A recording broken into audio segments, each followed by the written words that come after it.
Dear Mr. and Mrs. Stine, thank you so much for sharing with us your experiences in the concentration camps. I know that it must have been hard for you to open up and tell your story, and I think that it's wonderful that you could.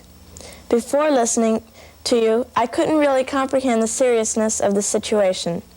11 million dead was only a figure to me. But after hearing you, I realized how horrible the situation was, how many stories there were to be told that weren't told. Thank you again for coming to us. Yours truly, Amy Ramsey. Okay, everybody, can we get started? You've asked some really good questions in this unit that we've been studying on the Holocaust and on World War II. There is something to be said for learning about history firsthand. So we have a really special thing planned for you today, and that is I've invited someone here to speak to you who lived through the Holocaust. Mr. Stine is a man who lives in our community. Not only was he there during World War II, he experienced 6 concentration camps. I'd like Mr. Stine to share with you some of his experiences and some of his feelings about that time. So, I'd like to introduce at this time Mr. Stine. Welcome to our class. Thank you. My name is Abe Stine, and thank you all of you for coming in here today. I was born in Poland, and we were raised from a family with 7 children. And before the war in Poland, everybody had big families. My father had 7 sisters and brothers. My mother had 6 sisters and brothers, and they all had big families. Nobody from the whole family survived. Only myself and my sister. I survived only because I was young, able to work. Who was able to work, they put in camps. Who wasn't able to work, they put in straight to the gas chamber or the crematorium. Before the war, when the war broke out, I was 19 years old. The German border and the Polish border where I used to live was right away close to it. The war broke out 1939, September the 1st. The same day, the German army came into our city. They took right away people who was able to work, to do the work, to clean the streets, clean the toilets, do anything, any dirty work.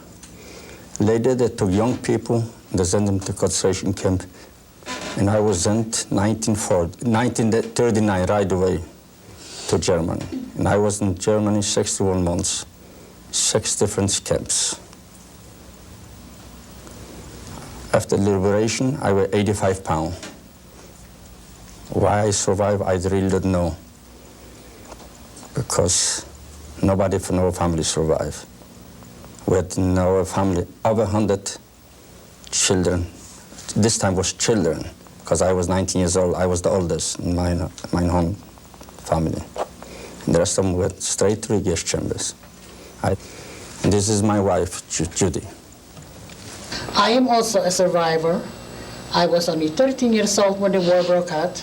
I was born in Poland, one of 7 children, just as his. I have 1 sister that survived. We happened to be the fortunate ones. We were in concentration camps and working camps. We worked in ammunition factories, and somehow we made it. I had quite a few friends in Poland, Jewish and non-Jewish, that we were very friendly with. We went to school together. We were all mixed. We lived in mixed neighborhoods. It didn't make any difference who you were. And when the Germans came in, we were segregated. They put us into ghettos. I went to the camp a couple years later, at 42.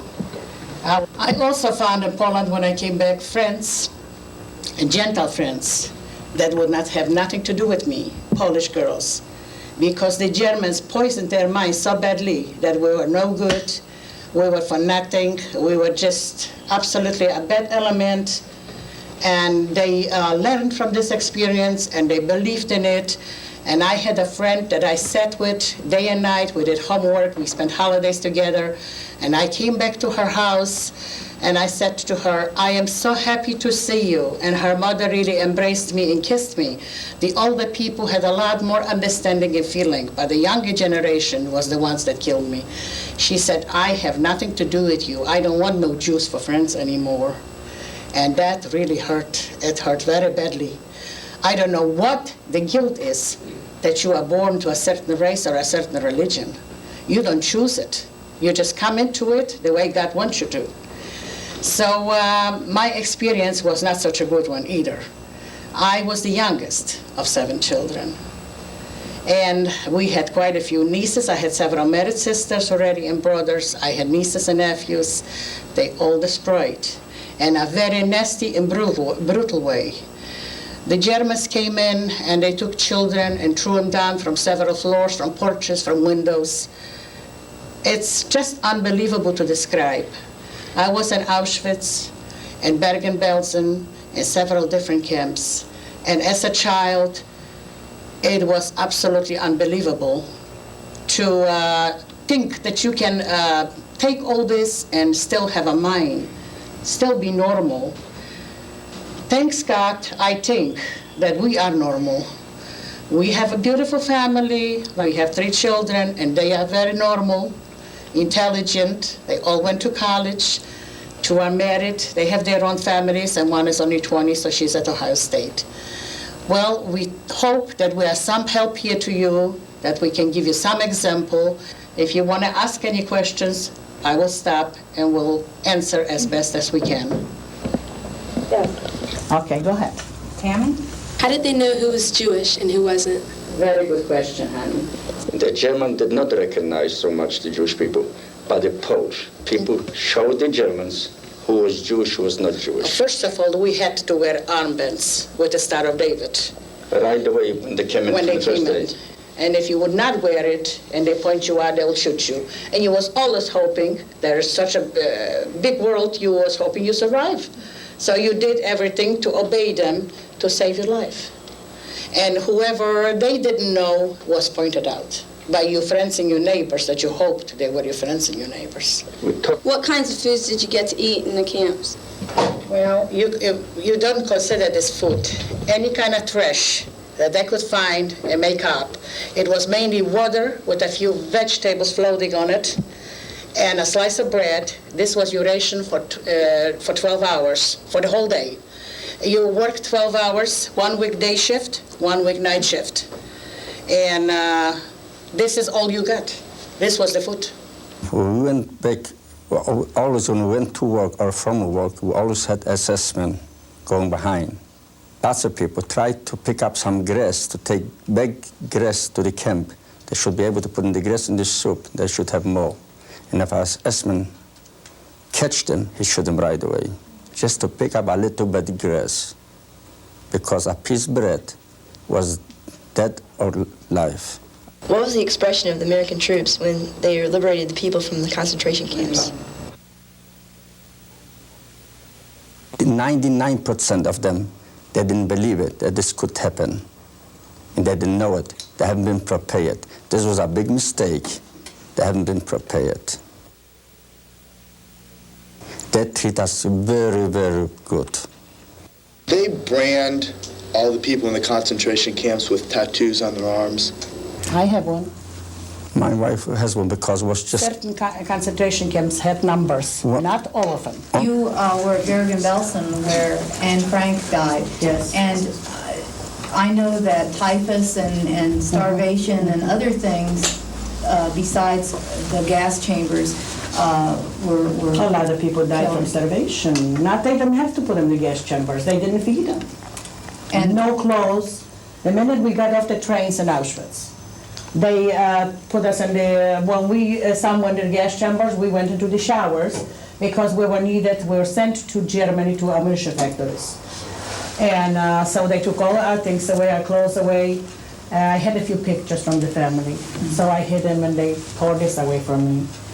And they gave you like a striped uniform, you know, like you see here in the pictures, and a pair of wooden traps. And that I wore till I was liberated.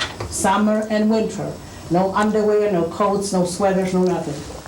And all you had is lights on you. It was some experience, really. They took me from one camp to Buchenwald. It was January 1945. We left the camp 6,000 people. We arrived in Buchenwald with 300 people. And the rest of them couldn't make it, couldn't survive. Who couldn't make it was assessment right behind, and they shot them right away. In Buchenwald, they had 24 ovens, crematoriums. They couldn't burn so many people. They died by the end of by the beginning of 45, because they brought them from other camps. When the Russian front or the American front came closer to the camps, they transferred one camp to the other one. But the pile after the liberation is exactly the pile what you got here on the picture. This was Eisenhower came in with the 3rd Division. He liberated a big pile, dead bodies like was here. And I was liberated between the dead bodies, because 3 days before the liberation, they asked who was Jewish, they should come out, because Buchenwald had people from all different nations. And they took out 3 days before the liberation, only Jewish people, and they killed them right behind the camp. But I couldn't walk this time, and I had nothing to lose. I weighed 85 pounds, and I hid behind the big pile of dead people. And after this, I was liberated. 1945, April 11. Dave? Yeah, what are your feelings about the German people today? Do you have the same prejudice for them like they have for you 40 years ago? We had a lot of hatred towards the German people, and we still do, but not to the younger generation. They weren't born then. And why should we make them pay for the sins that their parents performed? Do you think that it was all the German people that did it? 95%. I give you an example. I was liberated in Buchenwald. After the liberation, I was 3 months in hospital by the American Army. And this was just 5 miles from Weimar. In Buchenwald, the crematorium was burned day and night. You could smell 100 miles away. I came to Weimar after the liberation. After 3 months, I went out from hospital. No German know it about Buchenwald. They pretend they didn't know it. All Germans know it. It was not true, because every German know it. Because when we went out for the march, 1945, we went by 140 miles from one camp to the other one, went through the different cities. In every city, we left behind dead people, and they know it. Everything was going on. They denied everything. Do you think something like the Holocaust will ever happen again? Could happen, because we didn't believe it. This could happen before either. It could happen any time. I hope it will never happen. But it's coming when the country is in bad shape. People don't know what to do. And they try to do just to survive. They always blame the other people. And they always blame the minorities. What did you do when you weren't working in the concentration camp, when they weren't making you work? It took us 2-3 hours to get to work and back. This was not included in 12 hours of work. This was already 15. By the time you stood in line for your little bit of soup, and then to be counted, and if somebody was someplace in a latrine was a toilet. A lot of them together is a latrine. And they didn't see him right away. You could stay 2 hours there in the freezing temperature till they found that person, because they thought maybe that person escaped. So the whole block was punished, the whole camp was punished. People were so desperate and so miserable that a lot of them killed themselves. They took their lives. They ran on the barbed wire. We had fences with barbed wire that we were locked in the camps. So a lot of women went to the barbed wire to kill themselves. They couldn't take it. This happened every couldn't cope with day it. by day, lots of people. They said enough is enough. Didn't you ever feel like fighting back when they said all those lies about you? Yes, honey, we felt every day like fighting back. But we had nothing to fight back with. We had just the bare arms. And if we could have hit one woman, one SS woman, they would have killed 100 girls. That wasn't worth it. We couldn't take that chance. Did you ever see people being taken to be gassed and like to the showers? Did you know what was going on? They took in our city a lot of people, young women and children, and put them in a school and gassed them there. And my sister was among them, honey. In a school building. not even a gas chamber. What was your feeling when someone you knew had died or was killed? Nothing. Nothing at all. Like it would never happen. Very little emotion. Very little. Every day somebody got killed, not somebody, thousands and thousands of people, so it just was routine. Amy? With all of the miserable things that you were going through, what kept you wanting to survive through the next day? Honey, the power to live, the will, is so strong that you hope and hope and hope that maybe tomorrow is going to be better. Maybe tomorrow you get out of there. And then you had such a big family, you was hoping somebody is out there living, waiting for you. Nobody ever wants to die. Even when you have cancer, no matter what's wrong with you, when you can't walk or you can't see, you still want to live. You was hoping and praying that you will survive and take revenge for all the family that you lost, for those precious children that they killed, for your parents that were innocent that they got killed, for your sisters and brothers that went helplessly to the gas chambers and had nothing to fight back with. So you said, maybe somebody will survive, that we can take revenge and tell the world what happened. And you get so strong, believe me, without food, without anything. You work and you make it. You didn't think about anything, just about tomorrow. Maybe some miracle will happen that you will make it. What makes you come to talk to us, students like us, today, after you lived through it? We want you to see witnesses from the concentration camps. Not that people tell you there was a camp, there were people in a camp. We are the ones that were in the camps, and we are here. We want everybody to know our story and hoping that will never happen again.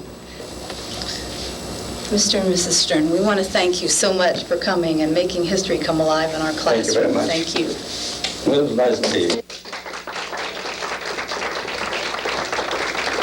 Mr. and Mrs. Stern very graciously invited some of you to come and visit them in their home. And would you raise your hand if you would be interested in doing that? Great.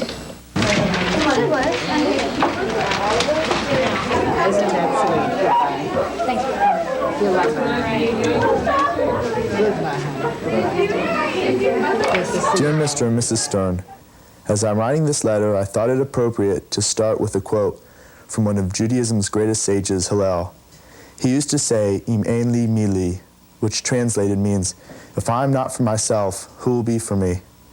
If I stand idle and say nothing, who will do it for me? As being Jewish, I, like yourselves, feel compelled to never let others forget or deny the bloodbath that happened 40 years ago. It was especially upsetting for me to listen to you, for these people were my ancestors, my own flesh and blood. It is up to all Jews never to let the Holocaust be forgotten, for if we do, then who will do it for us? With much love and appreciation, Richard Marger. Have you ever been in a synagogue? No. These are Orthodox synagogues, and if you're coming in an Orthodox synagogue, you always have to wear a yarmulke on your heads. With all the people dying around you, how could you just sit back and saying, how can our God do this to us? Why we believe today, we cannot answer. Because I was brought up in a very religious family. But what we saw during the war, what they done in the high holidays, the most in the high holidays, we received this severe punishment always in the high holidays because they know it in the high holidays. They took Jewish people, they used to have the big beards, you know, the really religion. They didn't cut their hair, they just pulled the hair. And we say, where is our God? If he can see this, everything happen, where is our God? Why doesn't God do something? We never would believe it. I didn't believe myself. After the war, I would belong to a synagogue and to help Jewish causes. But today, I do believe this is the Ark. In the Ark, we got 17 Torahs. The Torah is the 10 Commandments. Here we got one Torah, what a Jewish family brought from Poland.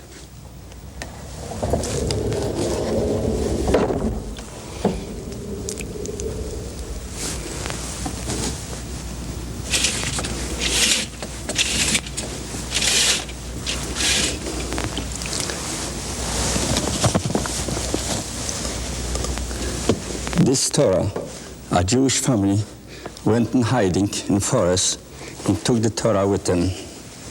And if the German would catch him, they would kill him. But the Torah was very holy to this family. He risked his life. He didn't care about his life. He didn't care about to save this Torah.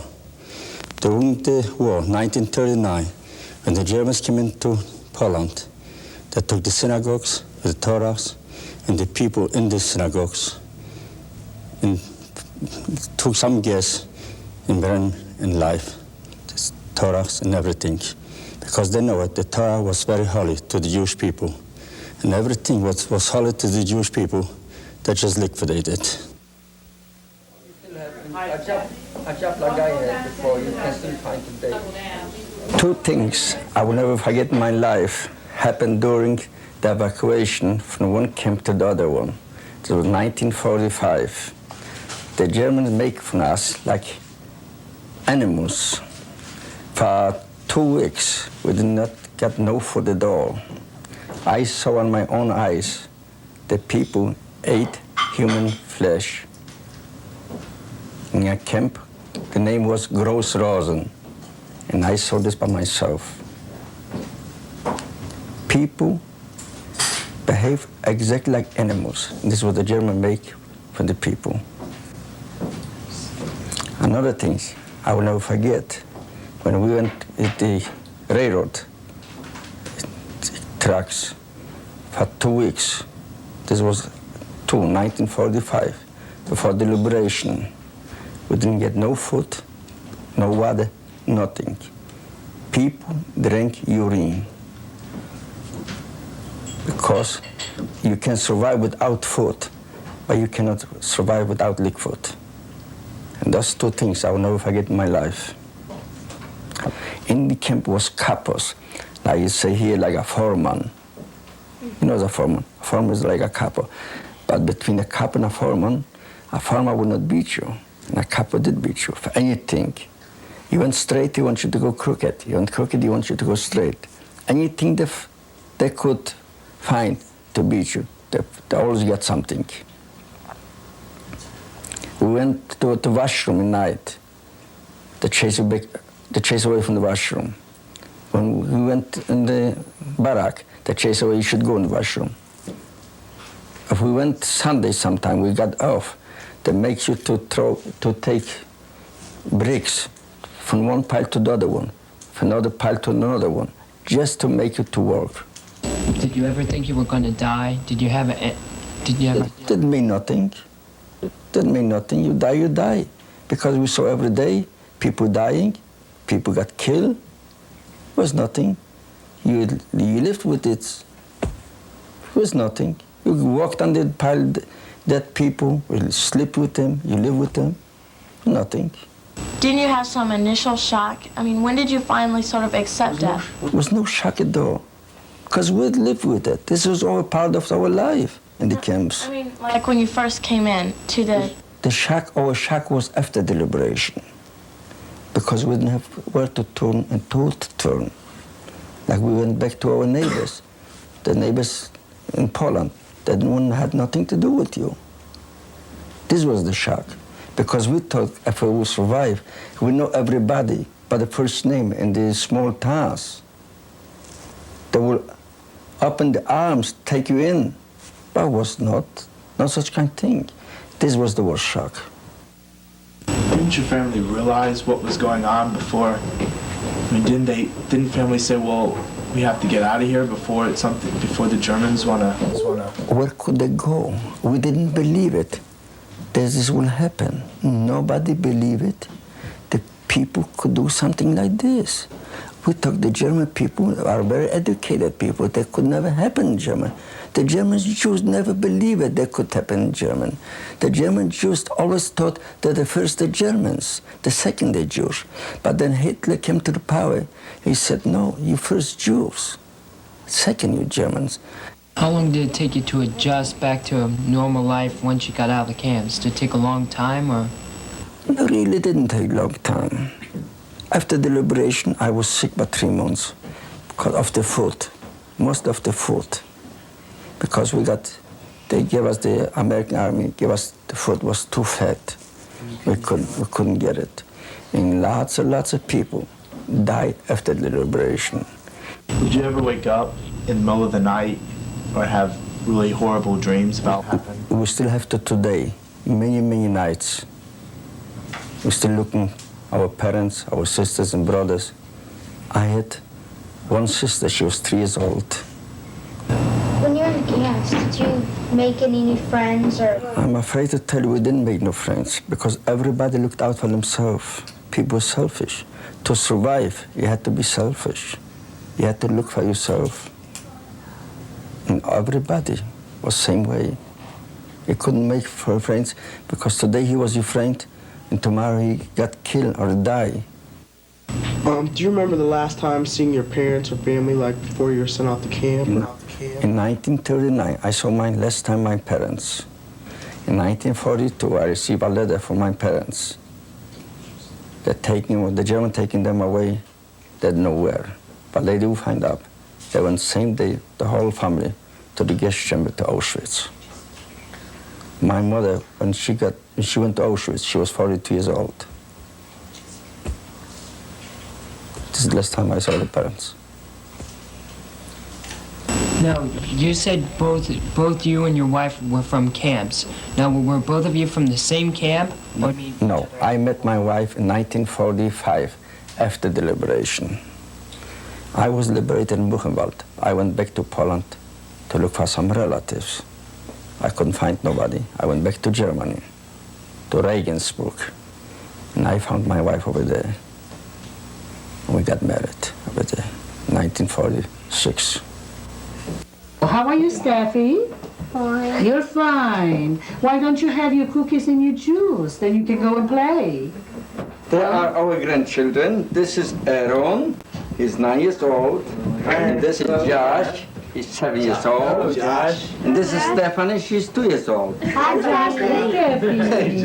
And how about kids, we go in and play Legos now? You gonna play Legos with Grandpa? See you guys. Here? Okay, you wanna finish your drink or you wanna go? Finish my ding, here. Take your ding with you. Okay? Okay, honey. Take your ding with you. Did you all want to sit down? Sure. Okay. I see you have so many pictures here. Are any of them of your family? Most of my family, my new family that I have right now, from my family that I had before the war, most of them perished. I have a few pictures that I can show to you if you're interested. I had 3 sisters and 3 brothers. This is one of my sisters that died, and I have a very, very bad experience with this one sister. She was in the ghetto, and she had a little boy, must have been 3 years old, and she kind of pulled out a board. We were fenced in the ghetto. She pulled out a board from the fence and sent him home. He ran home and hid in the basement. And after everything quieted down, she went back to see if her child is alive. And she came back and she found him and took him and picked him up because they cut the ghetto each time smaller areas. So she was afraid that she will never be able to go back there to this area, that this will be closed up to the Jewish people. So she went back and found the child and went back with the child to the area that supposedly was the ghetto now, and somebody pointed it out from neighbors and friends, a non-Jewish person that pointed it out and said, there goes the Jewess with her child, and they picked her up and sent her to the crematorium. One of my brothers was shot. He was smuggling food to the ghetto. So they caught him right in the front of the ghetto and they killed him. And we knew because we buried him. Are there any experiences at the camp that really stick out in your brain from the... Oh, there's quite a few. I have, I remember very well the day of the 20th of April, where we were hoping we are already free, we are liberated. And in the meantime, they put us in cattle cars and were pushing us closer and closer. We were liberated from the Russians, and they were more afraid of the Russians than the Americans. So they put us in cars and were pushing us away from the Russian zone towards closer to the American zone. And it was around the 20th of April. It was Hitler's birthday, and we were stuck on a very big station not far from Berlin in Potsdam. And must have been several hundred of us, and all the planes were bombing the Americans and the Russians, maybe the French too, we don't even know who, those trains, because they did not know that there were any inmates in them or concentration camp people. They thought they were soldiers and ammunition and stuff like that. So from those few hundreds that were on those trains, just a handful survived. Now, in the camps, did you ever lose track of time? I mean, you were there day and day. Did you have any? Every day was the same. The only time we knew it's Sunday because they let us stay in the barracks. We didn't have to go to the factories. We worked 6 days a week. Like 1 week we worked night shift, 1 week we worked day shift. I even have this see finger I chopped off apart. I was working on the ammunitions, and we were cutting, and I dozed off. And it just woke me up when I felt I cut off a piece. See how much older this is? When your grandchildren get a little bit older and old enough to understand what events took place, what will you tell them? My grandchildren are already aware of the whole situation. They are very young, they don't understand it very well, but it is very hard not to tell them. They ask constantly, like my little granddaughter, she's only 2 years old, and she always asks, where's your mother? Where's your father? How come you don't have a grandma? I feel that my children are both second generation. My son and my daughter-in-law's parents were in the concentration camps, that are very well qualified to tell their children everything about it. It was very, very hard for me. It took me a very long time to open up and talk to my children. I tried to spare them all that hardship and all the problems, and I kind of shelter them. I didn't want them to know what I went through. I didn't want them to feel sorry for me.